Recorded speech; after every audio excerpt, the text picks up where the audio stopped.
Imagine a Disneyland as big as the city of San Francisco. A Disney World with a surprise around every corner. 43 square miles of tropical paradise. The spectacular Disney MGM Studios theme park. And the incredible Epcot Center. Imagine yourself here, Walt Disney World in Florida. As big as imagination gets. You have one unheard message. Hello? Jake? Hey there, this is Greg from the Supernatural Studies Association. I'm just leaving you a message to notify you that we have a position open that you might be interested in. A small one, but hey, it's intriguing nonetheless. Currently, my team is doing an investigation over at this abandoned island. You might be familiar with it. The locals refer to it as Treasure Island. We just need someone to look over the place for a few days and collect data for us while we get things ready over at base. Should be a simple task, an easy way to get credits too. Hopefully you're interested. Give me a call back as soon as possible. Bye.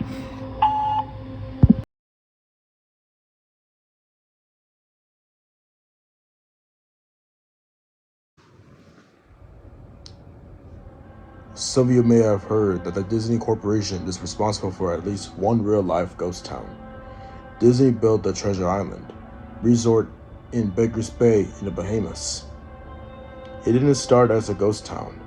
Disney's cruise ship would actually stop at the resort and leave tourists there to relax in luxury. This is a fact, look it up. Disney blew $30 million on the place. Yes, $30 million. Then they abandoned it. Disney blamed the shallow waters, too shallow for the ships to safely operate. And there was even a blame cast on the workers, saying that since they were from the Bahamas, they were too lazy to work a regular schedule. That's where the factual nature of their story ends. It wasn't because of sand, and it obviously wasn't because the foreigners are lazy. Both are convenient excuses. No, I sincerely doubt their reasons are legitimate. Why don't I buy the official story? Because of Mowgli's Palace.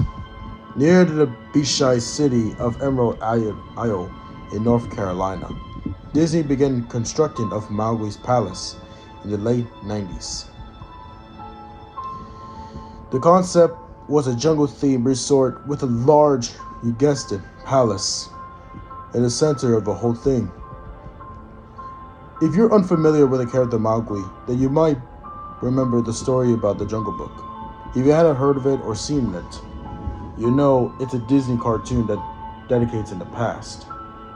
Mowgli is an abandoned child in the jungle, essentially raised by animals, and simulationally threatened and pursued by other animals. Mowgli's Palace was a conventional undertaking from the start.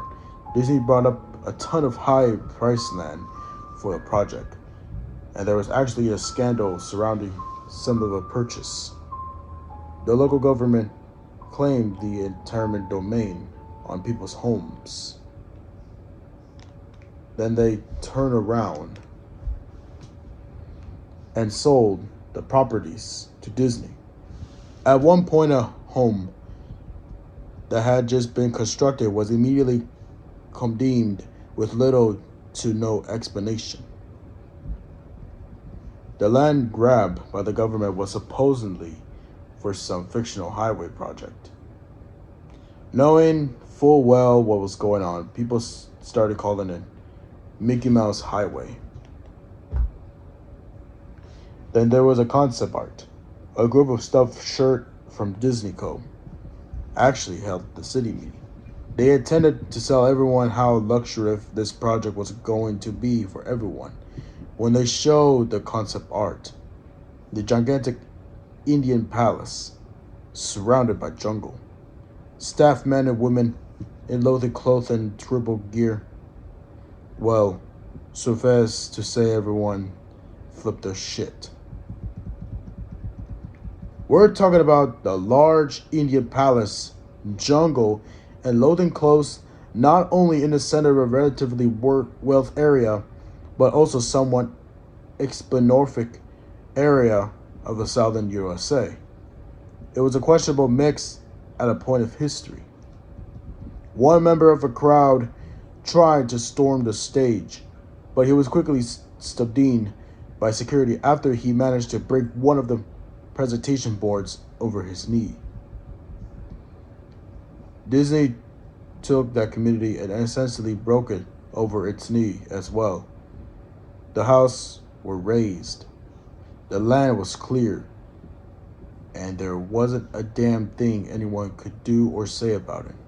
Local TV and newspapers were against the resorts at the beginning, but some insane connection between Disney's media holdings and the local venues come into play, and their opinions turn on a dime. So, anyways, Treasure Island, the Bahamas, Disney sunk these millions in and then split. The same thing happened in the Mowgli's Palace. The construction was complete. Visitors were actually stayed at the resort. The surrounding communities were flooded with traffic and the usual annoyances associated with the influx of lost and errant tourists. Then it all just stopped. Disney shut down and nobody knew what the hell to think, but they were pretty happy about it. Disney lost was pretty hilarious and wonderful to a large group of folks who don't want this in the first place. I honestly don't give a place another thought since hearing it closed over the decades ago. I live maybe 4 hours from the Emerald Isle. So really, I only heard the rumblings. I didn't experience any of it firsthand. Then I read this article from someone who had explored the Treasure Island resort and posted a whole blog about all the crazy shit he found there. Stuff just left behind. Things smashed. Their faces probably ruined by disgruntled former employees who had lost their jobs. Hell, the locals from all around probably had a hand in wrecking that place. People there felt just as angry about Treasure Island as folks did about Mowgli's Palace. Plus, there were rumors that Disney had released their aquarium stock into the local waters when they closed, including sharks. Who wouldn't want to take a few swings at some merchandise after that? Well, what I'm getting at is that this blog is about Treasure Island. Got me thinking.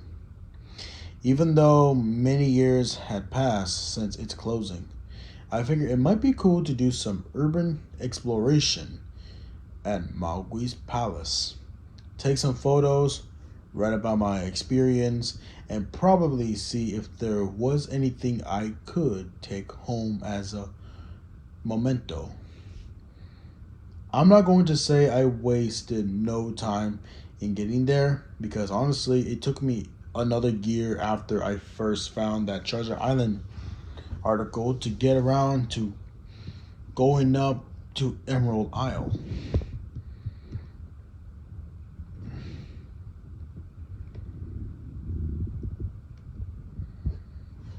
Over the course of that year, I did a lot of research on the Palace Resort, or rather, I tried to.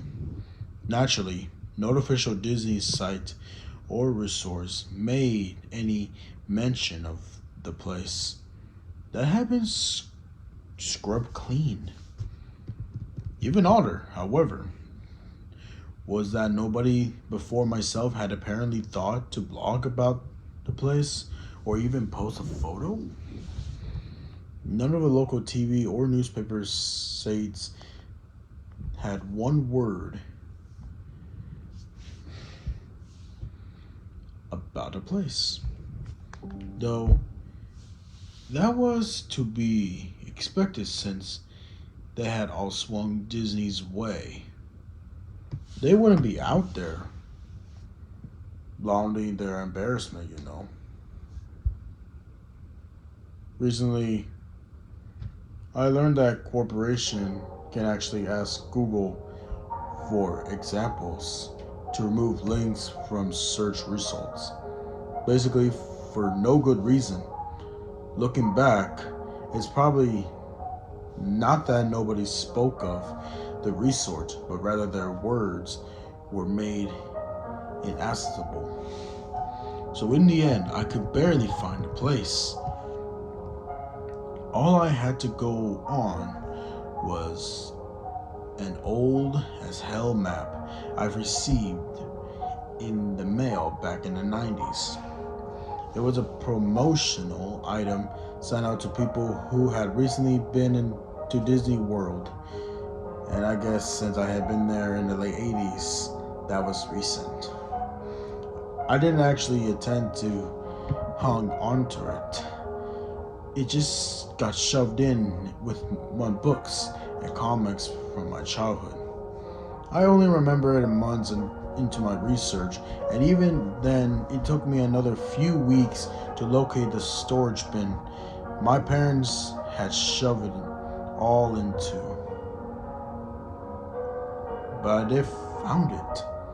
Locals were no help, as most were transplants who had moved to the beach in recent years, or old residents who just sneered at me and made rude gestures the second that I managed to say, "Where would I find Maui's Clubhouse appear, we get to say the magic words. Miska, Muska, Mickey Mouse.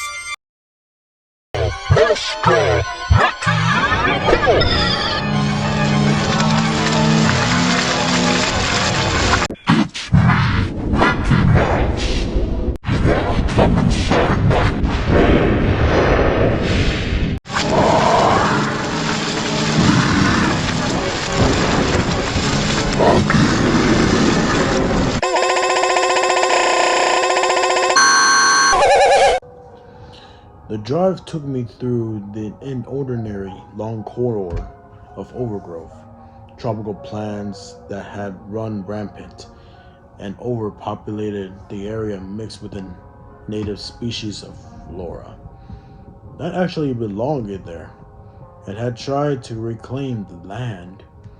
It was at on when I reached the front gates of the resort, tremendous, monolithic wooden gates. It was supposed to either side look like they have been cut from giant scoliosis.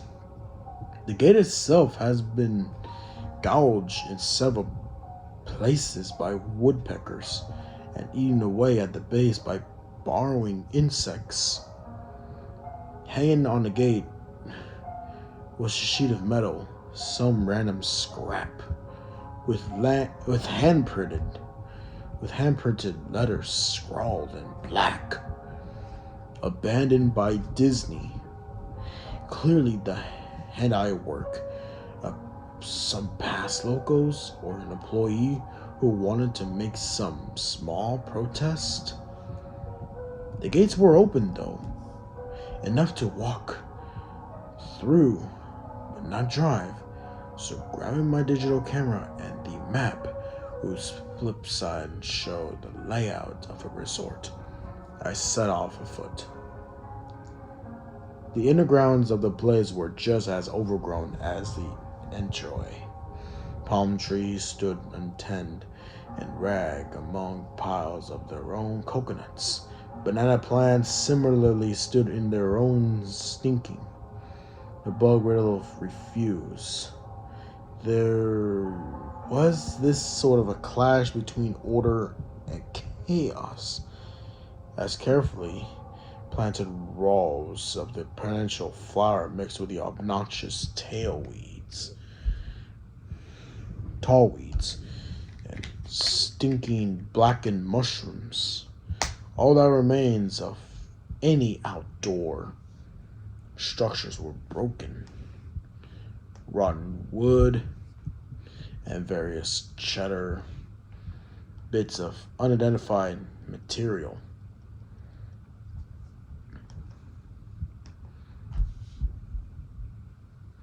What was most likely an information booth or an outdoor bar was now simply a pail of assorted gibberish chopped up by past vandalism and ravaged by weather.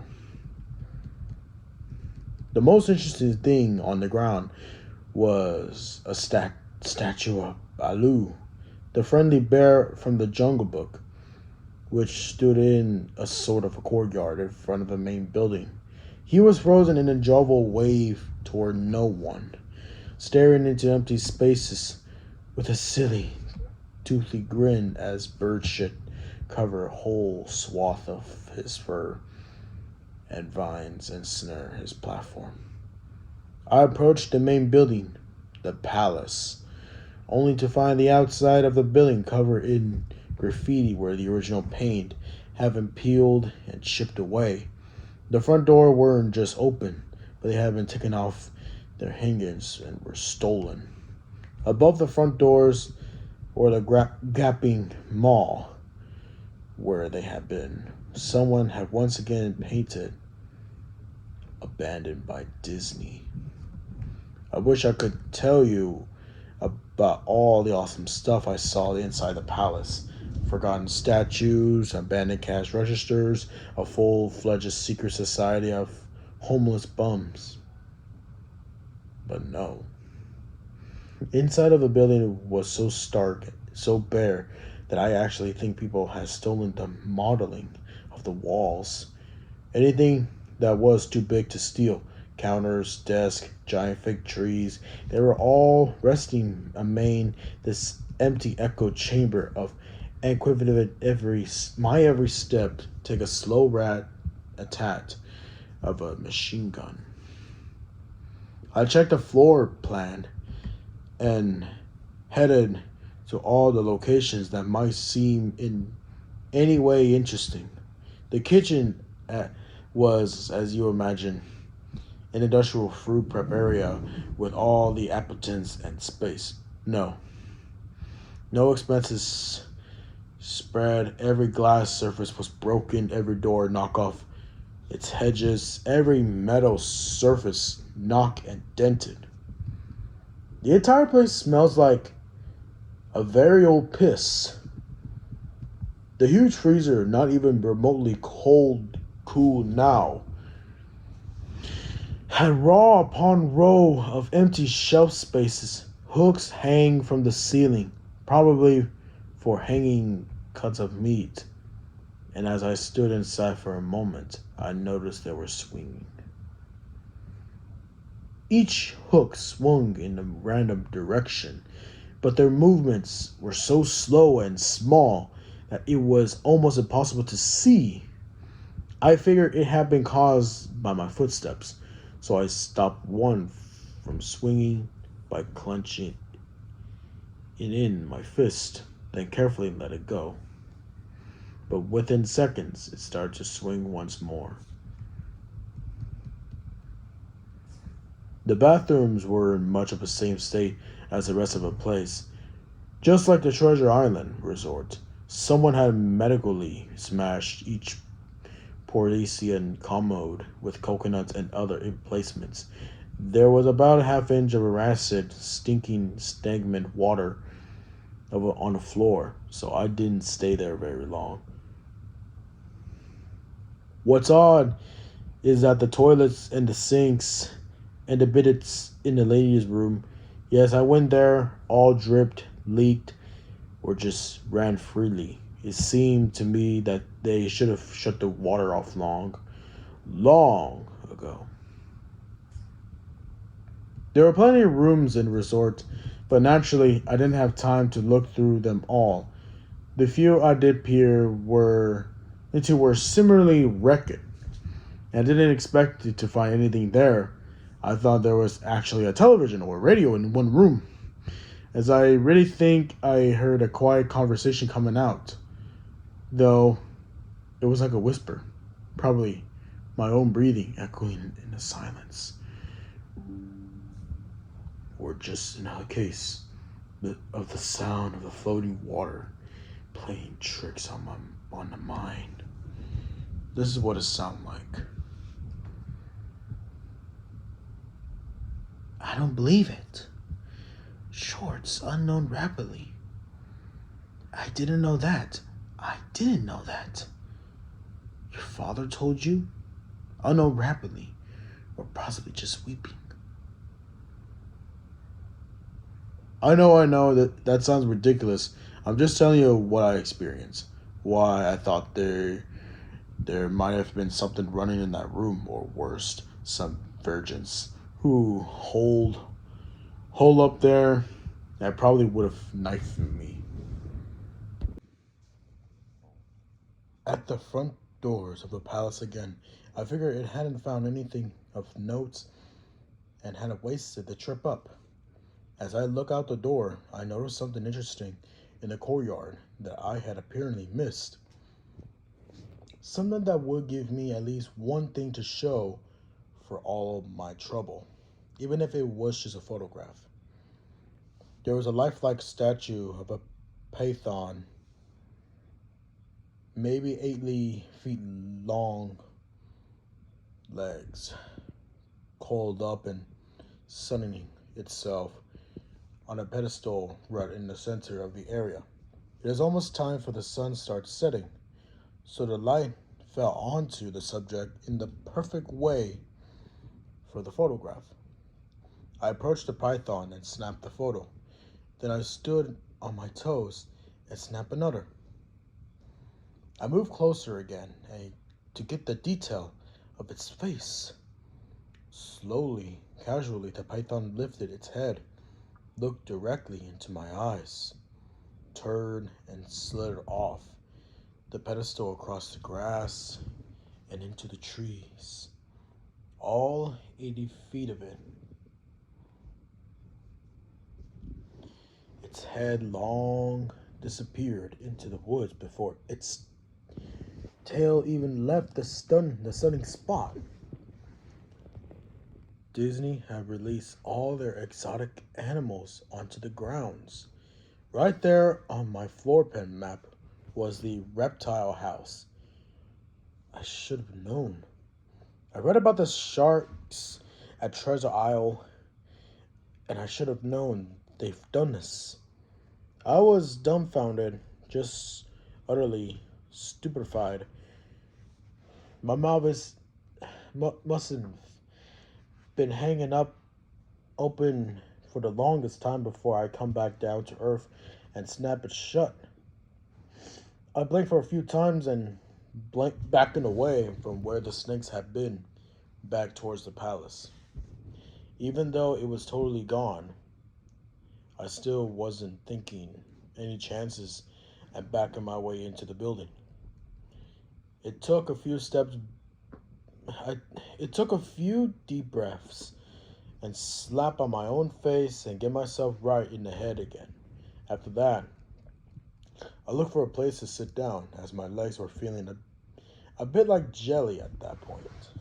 Of course, there was no place to sit down unless I wanted to recline in a broken glass and dead leaf carpet or haul myself onto the desert of questionably reliably.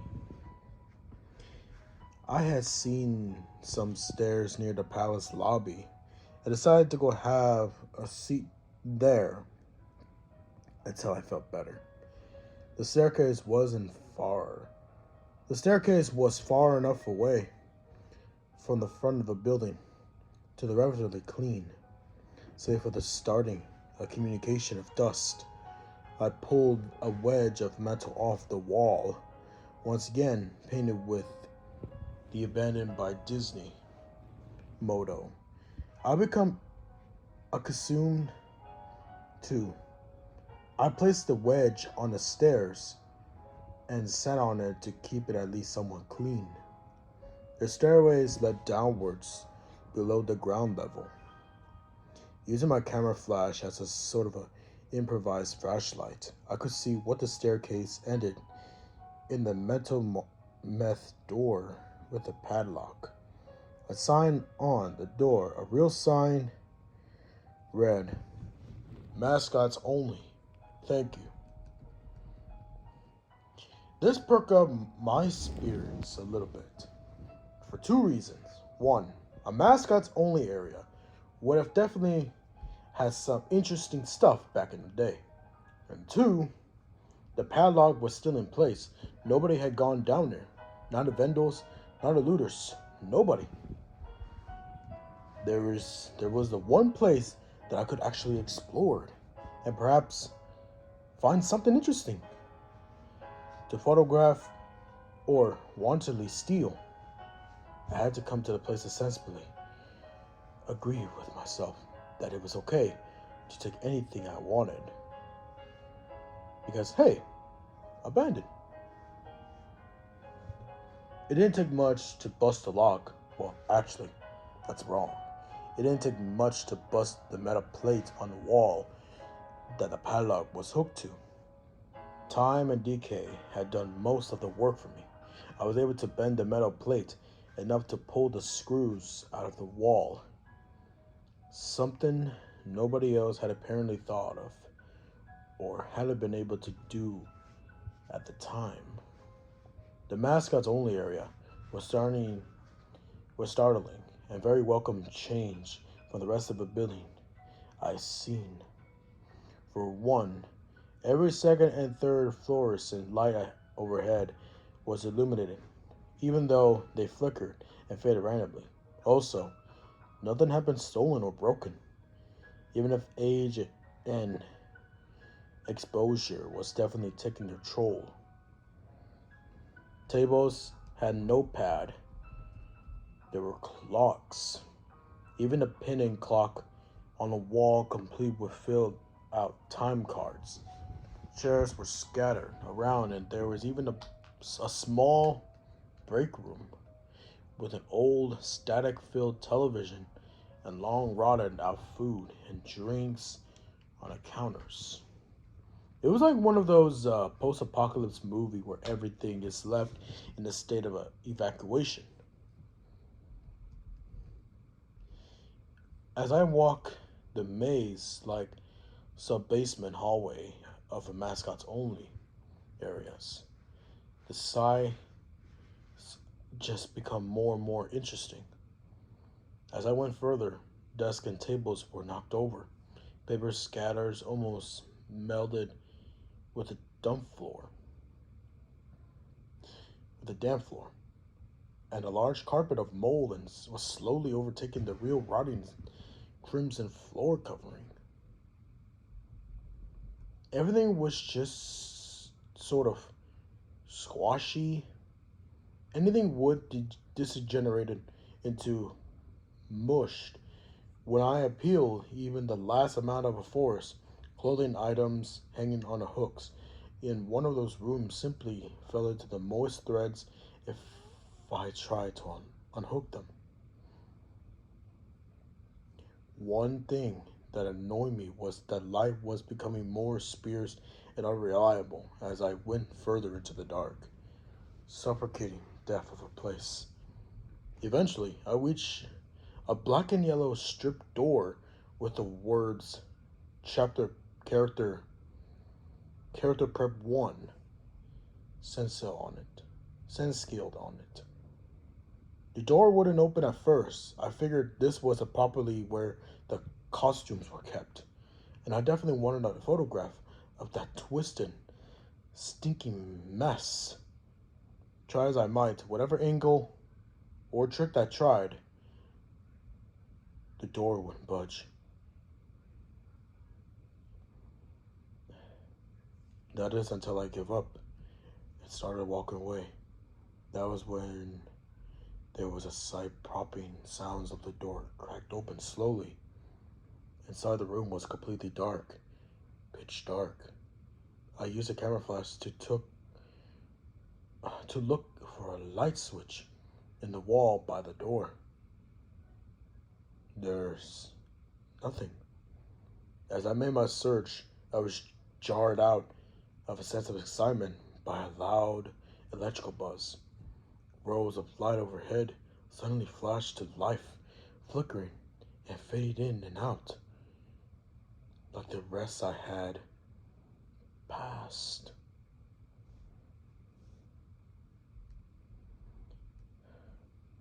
It took a second for my eyes to adjust. It seems like the light was going to just keep getting brighter until all the burbs explode.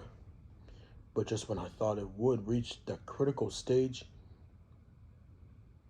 the lights dimmed a bit and steadied.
The room was exactly as I had pictured it. Various Disney costumes hung on the walls, fully put together like strange cartoon cavaliers, hung from invisible nooses. There was an entire rack of floating clothes and native clothes on hangers toward the back. What I found odd and what I wanted to photograph right away was Mickey Mouse costume at the center of the room. Unlike the other costumes, it was lying on its back in the center of the floor like a murder victim. The fur on the costume was rotten and shedding, creating bare patches. What's even odder, however, was the coloring of its costume. It looked like a photo negative of an actual Mickey Mouse. Black where he should be white and white should be on the black. His normally red overalls were light blue. This side was off-putting enough that I actually put a photograph in it until the thing last. I took a picture of a costume hanging on the walls, upward angles, downward angles, side shots to show the entire row of frozen picture cartoon faces, some with plastic eyes missing. Then I decided to stage a shot, just one of the Beddragon character heads on a slick, creamy floor. He reached for the headpiece of a Donald Duck costume and carefully removed it so the thing wouldn't fall apart in my hands. As I look into the face of a wide-eyed, muttering head, a loud clanging sound made me jump with fright. I looked down at my feet, and there between my shoes was a human skull. It had fallen out of a mascot's head and shattered into pieces at me feet. The only empty faces and lower jaw remaining, staring up at me. I dropped the duck head immediately, as you expected, and moved for the door. As I stood in the doorway, I looked back to the skull on the floor. I had to take a picture of it, I had to. For any number of reasons that may seem silly, but only if you don't think it enough. think it through. I need proof of what happened. Especially if Disney was going to somehow make this go away. I had no doubt in my mind, right from the start, that's even if it was just some gross negligence. Disney was responsible for this. That's when Mickey, the photo negative, opposite Mickey, in the middle of the floor, started to get up. First sitting up, and then climbing to its feet. The Mickey Mouse costume, or whoever was inside of it, stood there at the corner of a room, at the center of it at all. Its fake face just startling directly at me as I mumbled no over and over and over, with shaking hands, a violently flourishing heart, and legs that had once again turned into jelly. I managed to lift the camera and aim it at the opposite creature, now quietly sizing me up. The digital camera screen displayed only dead pixels in the shape of a thing. It was perfect silhouette of Mickey costume.